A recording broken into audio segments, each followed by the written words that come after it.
ceritanya dengan suami agak nakal gitu. Nakal terus ada wanita yang bikin saya sakit gitu. Bukan dibikin lah sama dia gitu ya. Iya, tapi memang dia begitu teh. Itu perut saya besar teh, selama 3 bulan itu teh. Iya, perut saya besar, nggak bisa jalan. Saya dibawa berobat ke daerah Banten. Kisah tangan saya gini teh, gemeter. Nerima gelasnya, terus langsung saya minum kan.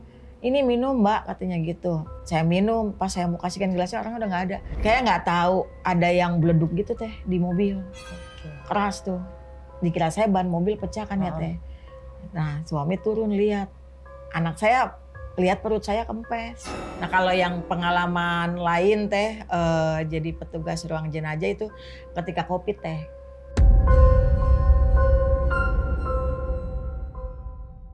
Assalamualaikum warahmatullahi wabarakatuh, sahabat mistis, kumaha daramang. Alhamdulillah, terima kasih sudah selalu support channel Ria Puspita Official. Terima kasih juga sudah mau komen, di like, apalagi subscribe, terus no skip kalau nonton. Nah karena kritikan dan masukan dari kalian itu sangat ngebantu tim untuk memperbaiki Ria Puspita Official, video-videonya, tayangannya lebih baik ke depannya. Nah buat sahabat misi semuanya yang mau jadi narasumber, masih suka nanyain gimana caranya jadi narsum, mau cerita langsung di depan saya, di studio saya, langsung hubungi admin Nanda. Dan buat kalian yang nanya juga banyak banget di komentar nanya bagaimana cara ketemu sama Teria, datang ke tempat praktek, terus konsultasi, penanganan atau ngundang saya ke kota kalian, itu langsung hubungi kedua admin saya. Ada admin Ririn, ada admin Sasi. Nah di bawah ini ada nomor teleponnya di chat. Teh udah di chat tapi slow respon. Tolong di satu pintu aja kalau udah di admin, jangan ke komentar lagi. Takutnya malah nggak kerespon juga. Karena mereka melayani atau menangani atau menyampaikan pasien itu banyak. Bukan cuma satu atau yang chat-chat mereka itu banyak. Jadi tolong kalau udah chat misal ketumpuk lagi belum ada jawaban chat lagi aja. Kita udah kedatangan narasumber, siapa beliau, kita kenalan dulu, ada cerita mistis apa di hidup si narasumber ini. Kita kenalan yuk. Assalamualaikum Ibu. Waalaikumsalam teh. Siapa namanya Ibu? Ya nama saya Endang Prastini teh. Ibu Endang. Iya. Tinggal di mana sayang? Saya tinggal di daerah Serpong Utara. Oke. Jauh nggak ke sini? Nggak sih, dekat. Enggak kan, aman lah. Aman. Oke, buat Bu Endang. Biasanya kan kalau udah duduk di sini pasti ceritanya horor ya. Baik pengalaman pribadi di non medis, terus hal-hal mistis atau pengalaman keluarga atau teman. Nah, untuk Bu Endang sendiri pengalamannya dari keluarga. Dari pribadi. Oh, dari pribadi Ibu. Iya.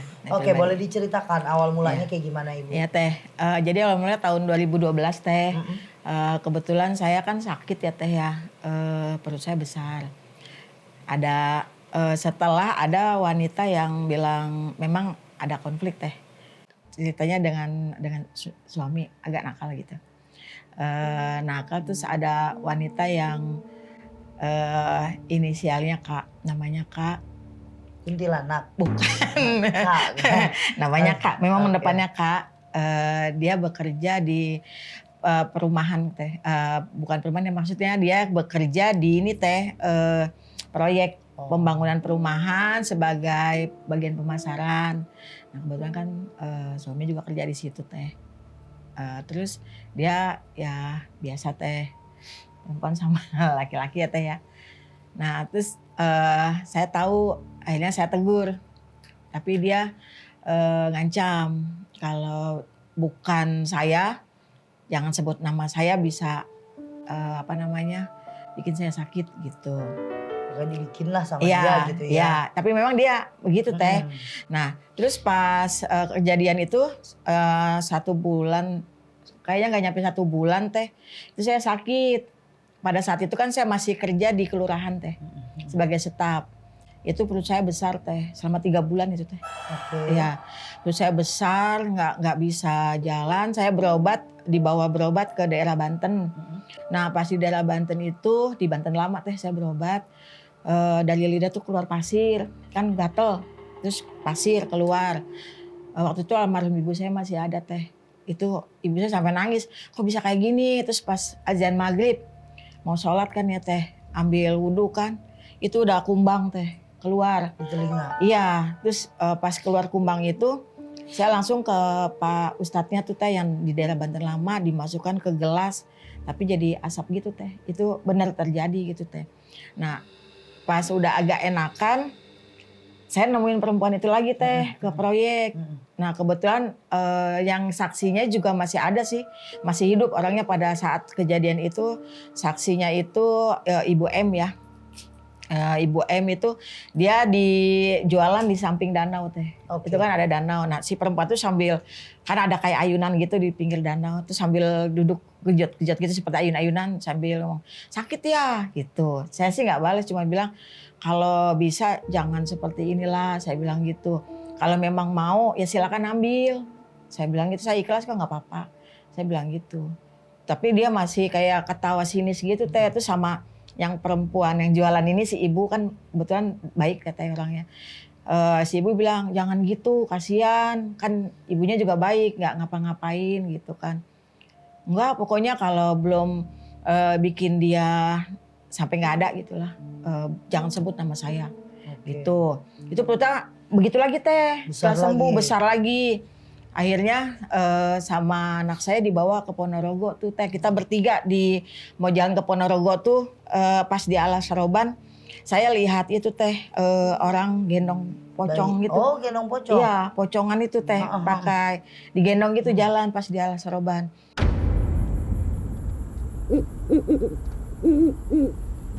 Terus kan semua HP mati teh, musik di mobil juga nggak dihidupkan. Itu ada suara gending gamelan Jawa. Pokoknya kayak orang ada hajatan ya? Gitu teh, gending Jawa tuh nyambut gitu, kayak kalau kata kondangan nyambut gitu teh ya. Terus saya marah-marah teh, sama posisi perut kan sakit teh ya, seperti ada yang jalan di perut. Saya teriak-teriak tuh ke anak saya, apa namanya, boleh disebut anaknya. Ya anak saya kan Siva waktu itu, Siva sama Rizky yang ikut teh. Saya teriak, Siva matikan, saya bilang gitu, jangan nyetel musik, mama pusing sakit. Mah semua mati semua mah, saya bilang gitu. Pas udah nyampe daerah Ponorogo tuh baru reda teh, gak sakit lagi. Nah dibawa ke Ponorogo, terus disarankan suruh ke, kan memang saya sering ziarah ya teh ke Wali Songo, rutin gitu teh tiap tahun. Nah disuruh dibawa ke Wali Songo teh, ke Sunan Muria. Di situ kita naik ojek teh yang muter-muter gitu. Dari Ponorogo itu. Iya langsung kita dibawa ke Sunan Muria, diminta teh sama yang di sana. Udah ini sih bawa aja ke sana katanya gitu, kasihan si ibunya. Pas di sana teh saya dikasih minum. Kan ngantri tuh teh ya yang ngambil air di gentong. Pas ngantri kan dikasih sama yang perempuan pakai jilbab. Anak saya juga lihat Siva. Kisah tangan saya gini teh gemeter, nerima gelasnya. Terus langsung saya minum kan. Ini minum mbak katanya gitu. Saya minum, pas saya mau kasihkan gelasnya orang udah nggak ada. Kata anak saya, mbak-mbaknya kemana ya? Nggak tahu saya bilang gitu. Nah terus kan selesai itu kita pulang ya teh ya. Pas pulang itu kayak nggak tahu ada yang beleduk gitu teh di mobil. Keras tuh. Dikira saya ban mobil pecah kan ya teh. Nah suami turun lihat. Anak saya lihat perut saya kempes. Nah itu kempesnya itu selalu kempes atau ada waktunya dia membesar? Membesar selalu membesar pas terus. Pas dibawa ke Banten itu yang keluar pasir sama kumbang. Itu kan kata Pak Ustadz yang di Banten katanya ada kayak ular gitu. Itu jalan teh panas, saya sampai teriak-teriak teh. Panas gitu sampai dikasih air yasin sama almarhum ibu tuh waktu masih hidup.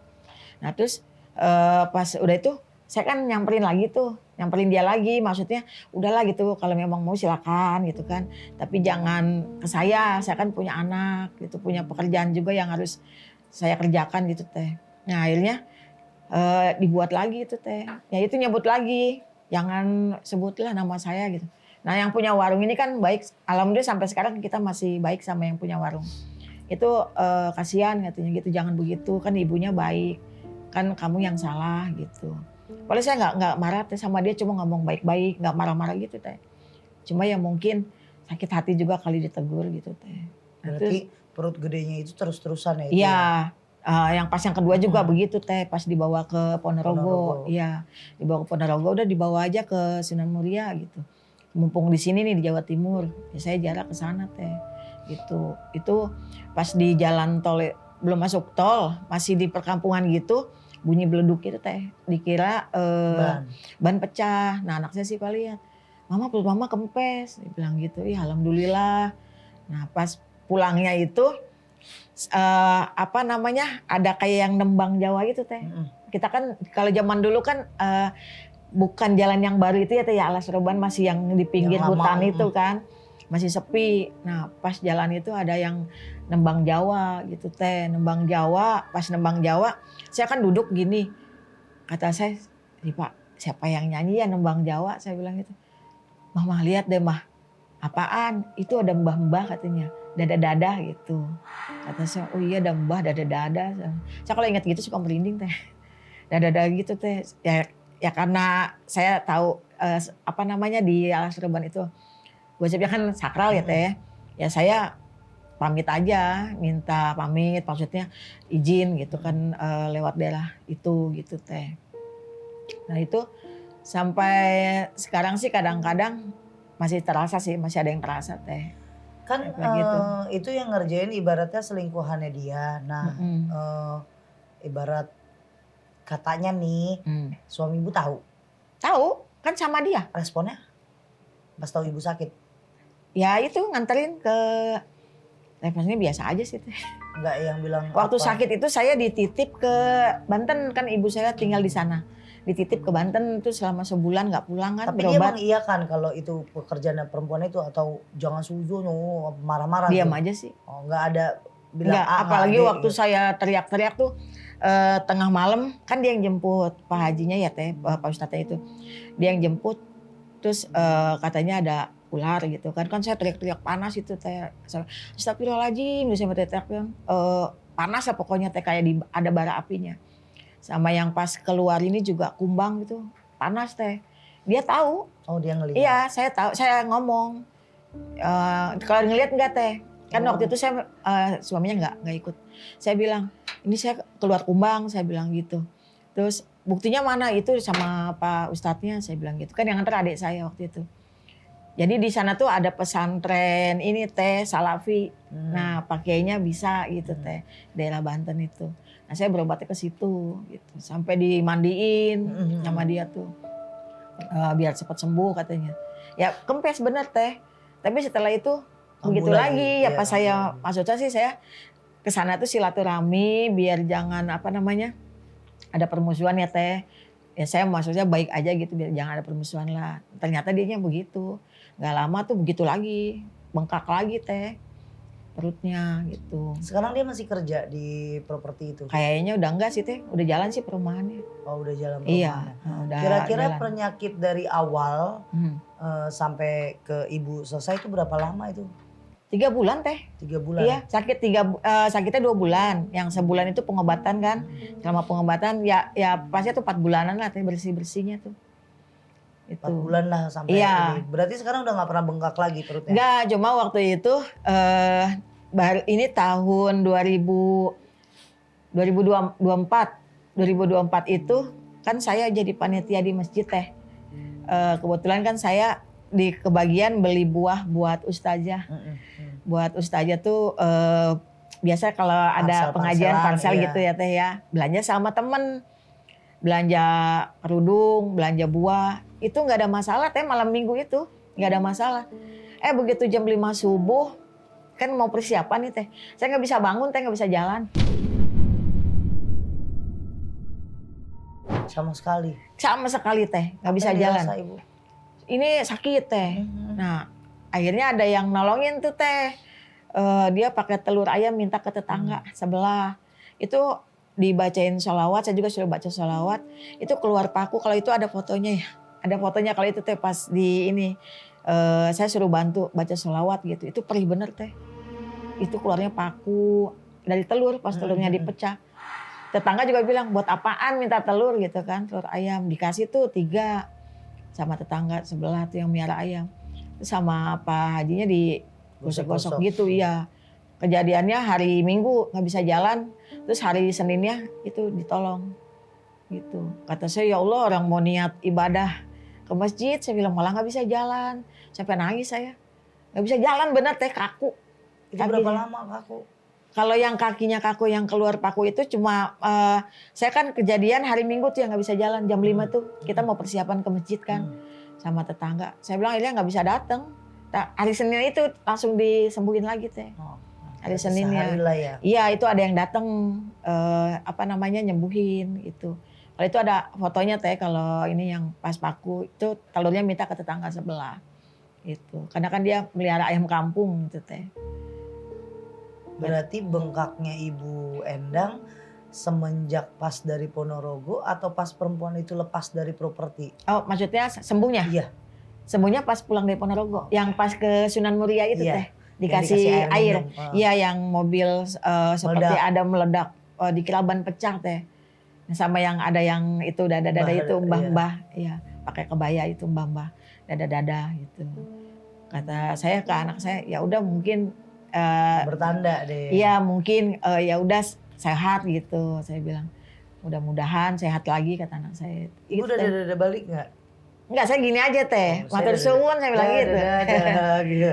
Memang kan namanya kejadiannya juga hal yang di luar nalar ya Bu. Iya. Ya pasti kejadian-kejadian yang Ibu alami juga di luar nalar. Tapi selama Ibu perutnya bengkak, Ibu sakit pernah ke medis? Ke medis pernah, tapi nggak ada apa-apa. Apa Di kata ronsen. dokter? Kosong. Saya kira kan liver ya teh. Nggak taunya bukan. Kan kebetulan saya juga ada pengalaman kerja di rumah sakit juga teh. Jadi suka nanya-nanya sama dokter gitu. Ini saya sakit apa? Terus di ronsen juga gitu. Ternyata memang nggak ada. Sama sekali. Nggak ada sama sekali teh. Makanya langsung pas berobat sama yang di Banten itu dibawa sama adik saya. Nggak sembuh-sembuh kan, sembuh cuma sebentar. Bengkak lagi karena saya ngomong kan, oh udah sehat ya gitu. Oh jangan sebut nama saya, dibilang gitu kan. Udah saya bilang ya kun payakun aja lah, kalau lo berkehendak mau gimana lagi. Yang penting saya disehatin lagi aja, kalau saya gitu aja teh. Cuma Ibu dari awal itu, dari sebelum ini atau masa muda, masa kecil dari dulunya memang sensitif atau enggak? Iya. Memang Saya sensitif. dulu umur, almarhum ibu saya pernah cerita umur 3 tahun itu saya pernah meninggal teh. Oh pernah mati suri. Iya, pas dimandiin nangis. Kan saya kembar teh. Kembaran saya meninggal pertama setelah 1 minggu saya. Itu. Oh tapi sampai sekarang kembaran Ibu tetap meninggal? Sudah meninggal dari kecil. Oh. Kan yang meninggal adik dulu. Adik apa kakak gitu, nggak tahu deh. Pokoknya itu dulu yang meninggal, setelah 1 minggu saya. Terus pas lagi dimandiin, kata almarhum ibu saya nangis. Badan saya udah habis katanya, kata ibu. Gitu. Ibu nangis? Iya, nangis. Nangis gitu, kejer Iya. teh. Ibu gitu katanya nyariin. Gitu. Kalau itu dari kecil. Ya, bisa mati suri pagi-pagi masih kecil. Terus kalau selama pengobatan sampai sekarang sembuh, ada komentar nggak dari Bapak? Ya begitu komentarnya. Apa mengiyakan atau Kalau enggak? mengiyakan dia sih nggak pernah mengiyakan ya teh. Cuma ketawa aja malah dia. Ketawanya dalam hal mengakui kesalahan apa? Enggak tahu saya mengakui kesalahan perempuan itu. Nggak tahu itu. Pokoknya ketawa aja. Udah sembuh gitu. Tapi sekarang tetap harmonis kan? Ya harmonis. Nengoknya kemana nih? Nengok ke sono mulu nih. Jawabannya berarti ada 2 nih. Kompak. Ya tapi kan kita doakan semoga tetap harmonis ya Bu ya. Iya, tetap penuh dengan cinta dan kasih sayang. Amin. Ibu selain punya penyakit yang ibaratnya dikatakan orang itu nggak wajar. Halnya non medis ya entah karena santet telu guna-guna. Ada pengalaman lain gak diserang orang Bu? Atau keluarga? Kalau itu pernah waktu, padahal saya nggak ngapa-ngapain ya teh ya. Waktu itu saya bantu mandikan, saya pemandi jenazah juga teh. Saya baru keluar dari rumah sakit itu Januari tahun 2025, saya petugas ruang jenazah teh. Ya. Nikmat bener tuh. Bener teh. Iya makanya kemarin kan ada juga masuk ke LLDT 4 teh. sebagai dosen inspiratif. Kemudian saya dosen juga teh di Unpam. Di LDT terpilih sebagai dosen inspiratif karena sebagai petugas pemulasaran. Gitu. Ada di sini mahasiswanya Ibu Enda? Ada anak Unpam? Ada anak Unpam? Jangan salah loh. Admin saya Sasi anak Unpam, tapi dia di nurse ya kakak ya? Oh di nurse di pusat tuh. Iya. Saya di Victornya. Oke. Iya. Nah pengalamannya apa tuh Bu? Pengalaman yang mana nih teh? Di banyak ruang soalnya. jenazah. Oh di ruang jenazah. Di kampus juga ada teh. Wah serem dong. Nanti jadi gunjang-ganjing deh di sana, kasihan deh yang kuliah. Iya tapi anak-anak tahu sih. Karena biasanya kalau ada yang kesurupan suka manggil gitu teh, bantu ngaji gitu. Nah kalau yang pengalaman lain teh jadi petugas ruang jenazah itu ketika COVID teh. Gimana tuh? Ketika masa COVID kan banyak yang mati ya lo. Iya betul, sekali memandikan kan gosipnya pakai daster ya teh. Kalau saya alhamdulillah pakai dimandikan teh. Nggak dipakaikan daster kan kasihan. Nggak pakai APD lah mereka. Kita pakai APD saya. Ibunya tetap. Iya, pakai. Kalau merekanya? Kalau jenazahnya enggak teh. Jenazahnya biasa kain kafan. Kalau jenazahnya. Cuma peti ya? Iya, setelah dimandikan pakai apa namanya? Pakai kain kafan, masuk peti, kita sholatin dulu, baru kita masukkan ambulan. Jadi kita yang nyolatin teh. Karena kan keluarganya nggak mau. Iya. Iya, kan kebetulan saya juga merangkap relawan rumah lawan COVID teh. Di sana sebagai psikolog gitu. Nah, kejadiannya tuh pas di rumah sakit ya teh. Kan kita pinjar nih teh, pinjar itu waktu rumah sakit belum masih baru lah, rumah sakit tersebut masih baru. Kita pinjar di atas teh, kita naik ke lantai 2. Nah pas di lantai 2 tuh masih zaman COVID teh. Pas saya pinjar mau masuk malam kan, kita harus tidur di rumah sakit. Itu ada ini ibu-ibu. Kan karena orang dari Chinese saya manggilnya Cici. Bukan, udah usia sih teh. Udah usia. Panggilnya Popo. Popo lagi ngapain? Saya bilang gitu. Nunggu keluarga jemput katanya. Oh, nunggu keluarga jemput, saya bilang gitu. Jangan di sini. Ke kamar ya, saya bilang gitu. Iya, kata dia. Nunggu di sini aja katanya. Nah, saya turun tuh. Tinggal ya Popo. Iya, kata dia. Pas saya turun, saya baru ngeh. Kan ruang COVID itu di atas, di lantai 5. Kenapa dia turun ke bawah ya? Kan nggak boleh. Kalau ini kan masih diisolasi kan, masih untuk yang COVID gitu. Memang kita rumah sakit itu khusus COVID ya. Bukan khusus pasien yang penyakit lain. Begitu jam 5 subuh, saya dikasih tahu. Bu, tuh kenapa? Biasa. Ada apa? Biasa mainan ibu katanya gitu. Oh ya udah, di lantai berapa? Lantai 5. Saya bawa tuh kereta jenazah, di ruang jenazah. Begitu saya masuk ruang lantai 5, begitu dibuka kayak itu. Popo tadi. Iya. Tapi saya udah feeling sih teh. Saya cuma nanya sama ininya. Kan kalau di rumah sakit ada kepala perawat ya teh. Yang MOD, kalau di sana sebutnya MOD. Dengan MOD dikasih tahu, Bu, kenapa? Tuh, siap-siap. Siap-siap yang mana Bu? Saya bilang gitu. Terus kata dia ini katanya Bu D ya, saya manggilnya Ibu. Depannya D hurufnya. Dikasih tahu sama dia itu siap-siap Bu. Begitu ini saya bilang, itu ya yang namanya Lili gitu ya depannya, saya bilang gitu. Kok Ibu tahu? Ketemu di lantai 2. Bu, itu kan di lantai 5. Iya ya, saya bilang gitu. Itu baru ngeh tuh? Iya, baru ngeh. Kata saya, iya ya, saya bilang gitu. Nggak taunya benar. Pas ngelihat jenazahnya, Popo itu. Iya, benar. Sama yang kejadian ini teh, ruang jenazah tuh bau gosong. Bau gosongnya tuh pagi. Saya lagi bersih-bersih keranda kan, biasa kita keranda tuh kita jemur ya teh, kita lap. Itu bau gosong. Saya kan takut ada yang kebakar ya teh. Saya panggil petugas bagian ininya teh, prasarana, saprasnya. Kata saya ini kayak bau gosong, saya bilang gitu. Pas dilihat nggak ada bau gosong. Pas jam 4 itu saya dikasih tahu, Bu standby, ada yang kecelakaan. Lift jatuh di hotel teh, di daerah Alam Sutra. Di Alam Sutra tuh hotel yang meninggal 3 kan teh. Itu dibawa ke sana, memang kondisi udah gosong, kayak udah bau gitu gosong ya? gitu, iya. Sampai di ini sih dari Inapis datang. Itu. Sebenarnya banyak sih teh kalau di ruang jenazah. Tapi saya nggak mau cerita ibaratnya cuma cerita soal hal mistis. Nih mumpung Ibu S1, S2, S3, STLR? Ya S3 teh. S3. Psikolog? Iya. Psikolog. Mengerti hal goib? Percaya dengan hal goib? Percaya? Psikolog, S3. Percaya teh. Percaya dengan hal goib? Iya. Karena goib itu ada. Bu, saya mau nanya. Kenapa saya sering dibilang skizo? Apa perbedaan skizo dengan orang yang benar-benar ngelihat dan ngerasain? Kalau skizo itu daya hayalnya tinggi teh. Jadi mirip delusi gitulah. Oh. Jadi hal yang tidak nyata dianggap nyata. Tapi berbeda dengan orang yang bisa melihat hal gaib. Karena saya juga mengalami itu teh. Gitu. Benar-benar real saya melihat dan sampai dibukakan pintu ini cerita nyata teh. Kalau tempat saya bekerja sekarang ini pasti sudah tahu. Sampai teman saya bilang, dosen yang dibukakan pintu cuma saya.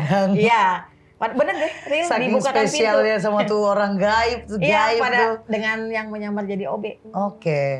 Itu ketika 17 Agustus jam 6 saya sudah sampai, kan masih gelap teh. Saya lapar karena mau lomba kan.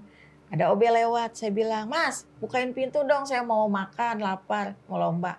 Tanpa ekspresi dia bukain. Nah pas dibukain pintu saya dorong kan pintunya tuh. Terus saya buka. Di lalanya tuh saya nggak tutup teh. Saya buka pintunya, saya makan. Datang OB yang satunya. "Bu, siapa yang bukain pintu?" "Sini Mas," saya bilang. "Itu si Mas itu," saya bilang gitu. Bu tahu nggak? Kuncinya kan nama saya. Dia kan belum datang. "Enggak, orang itu kok yang ngebukain, panggil," saya bilang gitu. Dipanggil tuh, "Mas, kan kamu yang bukain pintu saya." "Bu, saya baru datang, pas saya lihat seragamnya." "Seragamnya kamu kapan ganti baju seragam?" saya bilang gitu kan, seragamnya beda teh. "Bu, saya baru datang, baru nyampe, kuncinya sama ini," katanya. Itu jadi heboh itu. Iya, jadi perbincangan. Iya, sampai pada ngeledek. "Bu, saya yang dibukain pintu sama setan. Dosen cuma ini doang," gitu. Tapi pernah Ibu di luar sana gitu saat Ibu menceritakan pengalaman pribadi Ibu sebagai dengan titelnya Ibu psikolog. Pernah ada yang bilang, "Kok psikolog malah membela dengan hal-hal hantu sih atau hal goib?" Pernah nggak? Enggak sih, teman-teman tahu teh. Karena saya memang di situ sampai security juga ya tahu. Saya memang suka bantu. Contoh misalkan ketika ada yang kesurupan gitu teh ya. Ketika lagi jam ngajar ada yang kesurupan. Itu saya bantuin teh gitu. Ibu mau tahu cita-cita saya bukan dukun. Bagi saya teteh bukan dukun teh. Tapi banyak orang yang selalu bilang dukun, dukun tobat. Selalu bilang dukun. Biar aja teh kan. Padahal saya maunya jadi psikolog. Amin. Saya pernah saat 2011 itu di masa keluarga saya juga miskin. Saya ngakuin emang saya bukan terlahir dari orang kaya. Saya juga bukan. Saya dapat ini Bu, beasiswa dari salah satu universitas negeri jurusan psikolog.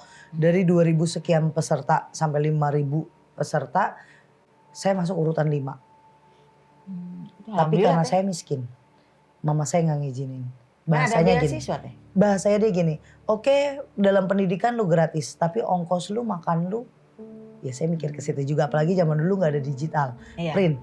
Iya betul. Ntar bayar lu ngeprint apa kalau gua nggak punya duit, bapak lu cuma tukang las. Emang bapak saya kan tukang las dulu. Tahu tukang las nggak? Mau mulutnya teteh las. Maksudnya tukang las lah itu. Bapak saya tukang las.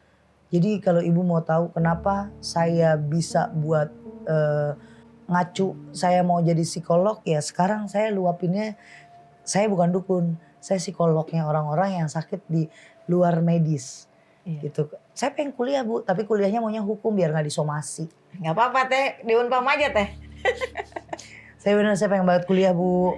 Di Unpam aja teh, murah tapi tidak murahan. Iya betul, saya pengen kayak Ibu S1, S2, S3 cukup saya S1 aja. Kayak S2, S3 bentar mikirin S1 aja belum terlaksana. Pengen S1-nya mau sarjana hukum jadi dunia akhirat Bu. Iya. Ngelonginnya bener enggak? Nggak apa-apa pengennya teh. Itu kayak Ibu psikolog. Tapi Ibu ngerti ini, saya satu kebanggaan saat ngelihat seorang psikolog duduk bareng sama saya, tapi kita ngomongnya goib juga. Ada beberapa orang saat ketemu sama saya, dia memang psikolog tapi bukan dosen ya Bu, memang psikolog kerjanya dia. Selalu saya dikasih obat penenang. Saya bilang obat penenang saya cuma 1. Saya nengok ada laki saya, ada suami saya. Terus dia bawa duit, udah tenang bener. Iya benar, saya juga mau tahu gitu. Bener enggak? Enggak, bukan obat yang saya butuhkan. Kalau orang mau tahu kenapa saya banyak sakit, baru saya sering dibully, saya punya rasa kecewa, itu psikolog saya harus hilang memang. Tapi kalau untuk penglihatan sama makhluk goib, masa psikolog saya benerin? Katanya saya banyak halusinasi, saya kena skizo, dan jujur saya akhirnya jadi belajar skizo itu apa. Terus diagnosa yang ditemuin tuh sama orang, terus kayak gimana yang dirasain, terus penyembuhannya kayak gimana. Saya bedain biar kalau pasien saya datang saya tahu skizo apa enggak gitu. Nah kalau ibu sendiri ngelihat saya, apa yang ibu lihat? Wajah teteh adem.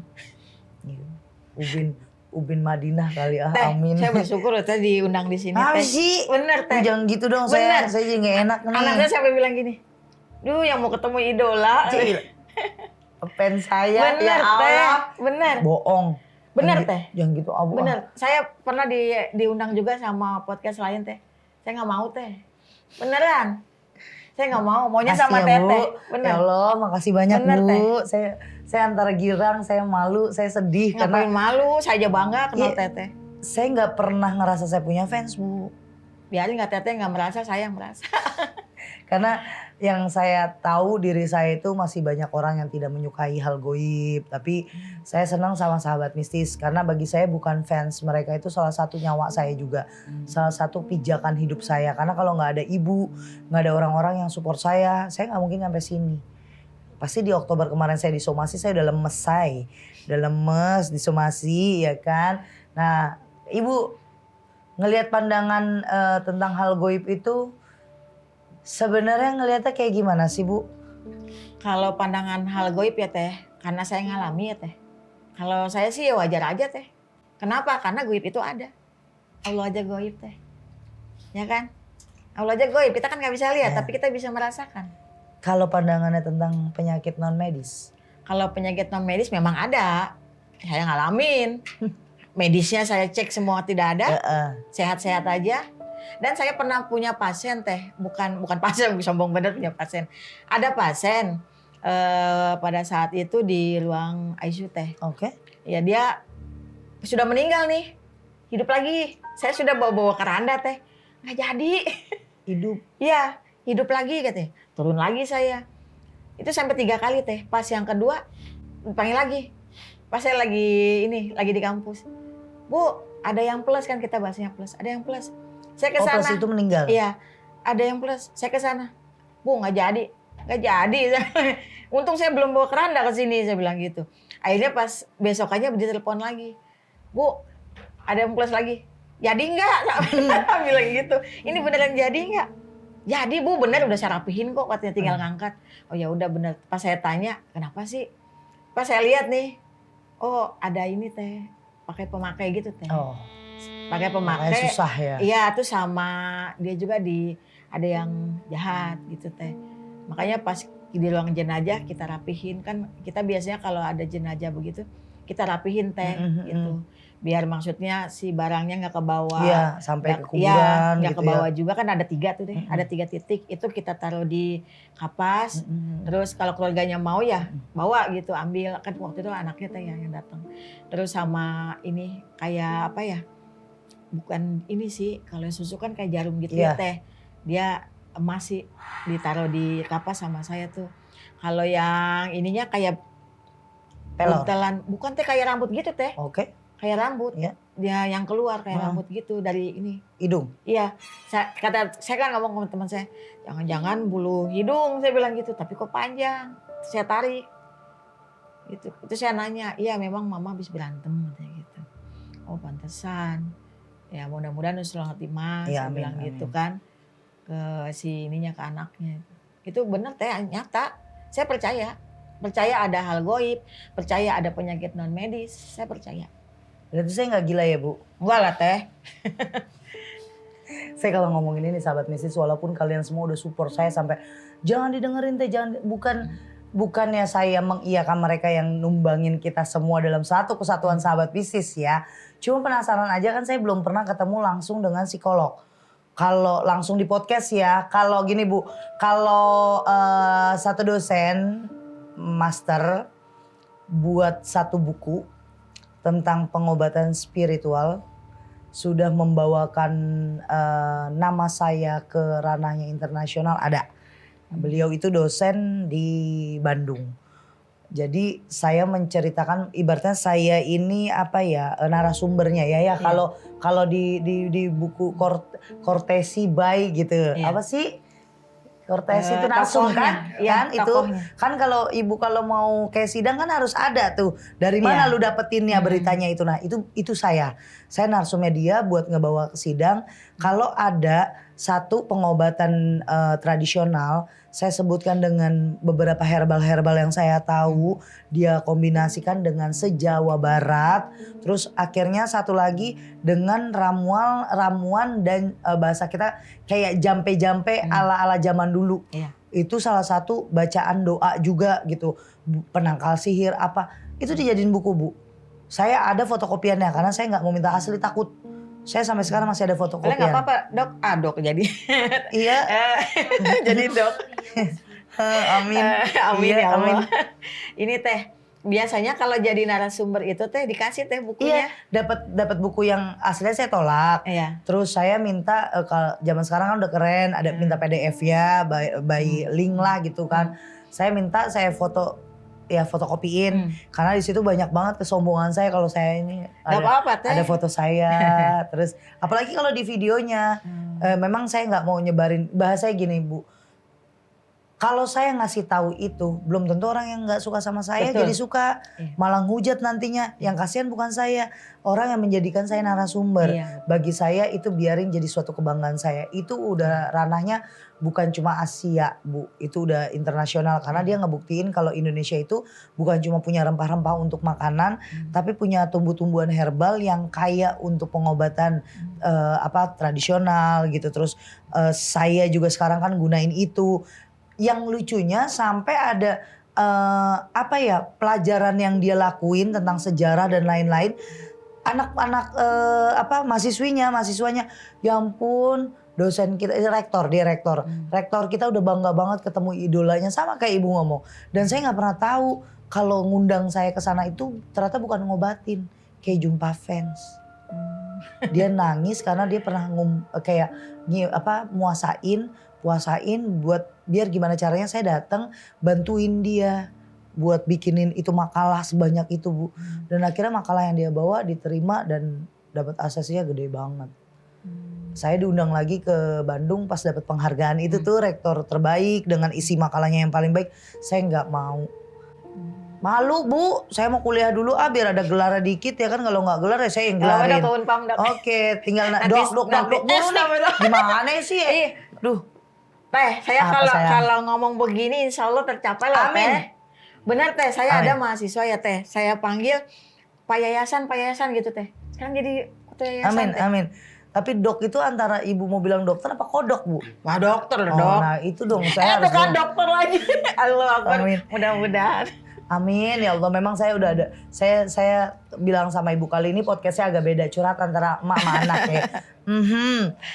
Saya memang bilang saat kemarin saya dikucilkan, saya dihina di bulan Oktober kemarin. Ibarat dukun yang cuma lulusan sekolah menengah, ibaratnya mau melawan orang yang pintar dengan gelar S-nya sekian gitu kan. Saya bilang memang bukan saya bodoh karena saya nggak punya otak, tapi saya saat itu tidak punya uang. Boleh cek mau dari TK saya, SD, SMP, SMA, alhamdulillah saya selalu peringkat. Maksudnya saya sombongin sih peringkat saya, bahasa gitu. Iya. Cuma sekarang saya akan bangga kalau diizinin sama suami saya kuliah. Kalau kemarin kan nggak diizinin. Cuma ini tekadnya suami saya bilang, jangan karena mereka ngucilin kamu, tapi karena kamu mau ngambil mimpi cita-cita kamu yang belum terlaksana, sekarang terlaksana. Pengen banget saya, Bu, jadi lawyer. Pengen saya jadi psikolog, tapi kan nggak mungkin lawyer sama psikolog saya jadiin satu, karena harus sekolahnya satu-satu. Nah ini lagi jadi pertimbangan, lawyer kah atau psikolog kah. Tapi kalau psikolog saya sudah bisa, sebelum jadi gelar itu saya sudah banyak pasien yang datang untuk luapin keluh kesahnya. Saya membantu untuk menjadi penengah jalan keluarnya, menyehatkan lahir batiniahnya. Belum sampai resep obat sih belum. Obat saya garam Rukia Teria, daun salam jati teria dan madu. Yang mau hamil langsung cek di TikTok Shop dan online shop lainnya. Ada madunya Teria. Itu cakep buat yang mau promil itu. Pokoknya Ibu terima kasih banyak. Cerita Sama. Ibu pasti banyak banget. Karena apalagi kalau udah masuk ke ruang jenazah tuh pasti rame banget.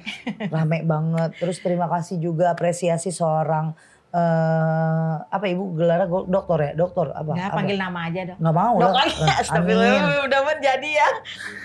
Karena gelarnya Bu Endang juga udah jadi psikolog, dosen juga. Pasti Bu Endang bukan cuma ngomong tidak by data, tidak sesuai dengan kenyataan. Karena pertanggungjawaban Bu Endang itu untuk menyampaikan pasti kan jadi pikiran anak mahasiswa Ibu. Jadi ya namanya guru, digugu dan ditiru. Pasti anak-anak meniru Ibu. Nah kalau Ibu bohong ya nggak mungkin ini teh, kan. Kebetulan kan saya sebagai psikolog di kampus juga teh. Oke. Mau kesini aja, saya cerita sama mahasiswa saya di kelas. Ibu mau podcast di tempatnya Ibu Ria, saya bilang gitu kan. Ibu Ria mana Bu? YouTube-nya Ria Puspita.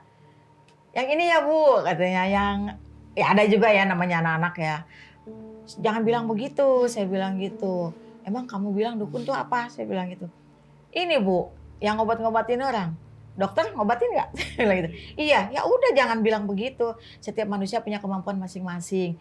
Ibu mau podcast di tempatnya beliau, Ibu bangga loh. Saya bilang gitu. Kamu mau tahu nggak? Ibu tuh idolanya. Terus kata anak, nanti kasih tahu ya Bu. Ya, tapi kamu harus subscribe. Saya bilang gitu. Terima kasih. Kamu harus subscribe. Saya bilang nanti saya bilang gitu. Nggak apa-apa. Saya sih gini, biar orang lain menghina. Saya juga sama di kampus ada juga. Malu-maluin jadi pemandi jenazah, emang dosen kekurangan uang. Kan dia nggak tahu. Saya itu kan pemandi jenazah gratis. Emang saya tidak mau dibayar kan. Makanya saya bilang biar aja, yang penting kita tidak perlu menunjukkan diri kita siapa gitu. Ya udah, kita tunjukkan karya aja. Ini pas nih gitu. Jadi emak gue nih. Kita jadikan karya aja gitu. Iya, sampai nama saya viral di LRDT 4 di Bandung. Itu kan ramai juga tuh sampai ada sekretaris rektor telepon. Itu ramai juga. Alah orang cuma pemandi jenazah aja diviralin. Biarin, kan saya nggak minta. Saya bilang, saya juga nggak diwawancara. Saya bilang gitu, yang penting nama Unpamnya tidak jelek. Saya juga tetap menjaga nama baik. Iya betul. Saya bilang gitu. Saya pengen nggak usah. Ini saya loh, nggak usah. Biar orang lain lihat sendiri. Gitu. Makanya Teteh maju. Amin. Saya bersyukur Teteh ketemu Teteh. Dari tadi kan Teteh keluar. Ada Teteh. Ya Allah. Saya bener kalau kayak gini malah saya kayak malu, terus saya bingung. Karena malu Teh. Ya karena saya nggak ngerasa banyak orang yang ngefans sama saya. Cuma saya bilang mereka itu setia untuk nonton Ria Puspita official channel saya lah. Untuk ngefans ke pribadi saya itu masih jauh. Saya nggak merasa saya jadi artis. Tetap di pikiran saya satu spiritualis, ya saya harus jaga image saya juga, saya harus jaga attitude saya jaga wibawa saya, karena kalau saya bertingkah buruk pasti kan orang yang melihat saya juga jadinya buruk gitu. Nah saat Ibu bilang kayak gini, satu apresiasi buat saya, satu kebanggaan buat saya. Karena juga bangga. Satu wujud cita-cita saya jadi psikolog yang juga indie home, yang juga Indomie, ya kan. Masa yang juga bisa melihat hal goib, akhirnya Ibu juga terlaksana dari Ibu. Karena Ibu bukti kayak mimpi saya nanti tuanya kayak gini. Amin, gitu. amin. Saya suka banget ngajar-ngajar orang. Saya memang dulunya ngajar, tapi cuma ngajarnya ngaji. Les private itu pun anak-anak dari SD sampai SMP. Karena bagi saya dulu kan nyari duit buat anak saya ya sesusah itu. Zaman Covid lagi terus berhenti kan. Nah buat sahabat misi semuanya, terima kasih. Mungkin salah satu dari kalian seperti Ibu Endang. Saya pokoknya mau bilang apa ya. Banyak-banyak terima kasih. Terus sehat selalu buat kalian. Saya nggak bisa ngucapin apa-apa. Pokoknya kalau nggak ada kalian saya nggak ada di sini. Kalau nggak ada kalian saya nggak akan dikenal banyak orang. Kalau nggak ada kalian, channel saya nggak maju, tim saya nggak saya gaji. Karena dari kalian yang nonton, terus subscribe, kalian komen-komen baik, terus kasih masukan ke kita, jadi buat semangat buat saya dan tim saya. Sampai sekarang pun kita selalu mewujudkan apa yang sahabat mistis mau. Mau penelusuran, kita penelusuran. Mau podcast A, kita podcast A. Karena apa? Baiknya dari kita semua itu karena adanya kalian. Bu Endang, terima kasih buat cerita hari ini. Ngembaliin mimpi saya, kayak bangkitin cita-cita saya lagi. Ya doain aja nih sekian banyak orang, tolong ketik amin. Semoga ya saya bisa wujudin cita-cita saya, bukan cuma jadi spiritualis di dunia goib, tapi saya juga pengen jadi salah satu antara lawyer ataupun psikolog. Biar apa kalian juga tahu saya bukan cuma sekedar bisa begini, kesurupan dan lain-lain, tapi saya punya potensi yang mungkin kalian gak tahu karena gak kenal sama saya. Terima kasih, ambil baiknya, buang buruknya. Terus saya hari ini senyum-senyum mulu karena Ibu Endang manggil saya dok-dok mulu, ya Allah. Mudah-mudahan dokter jangan kodok ya. Allah, amin ya Allah. Terima kasih sahabat mistis, terima kasih Bu Endang. Terima kasih kru, terima kasih semuanya. Sehat selalu. Assalamualaikum warahmatullahi wabarakatuh. Waalaikumsalam.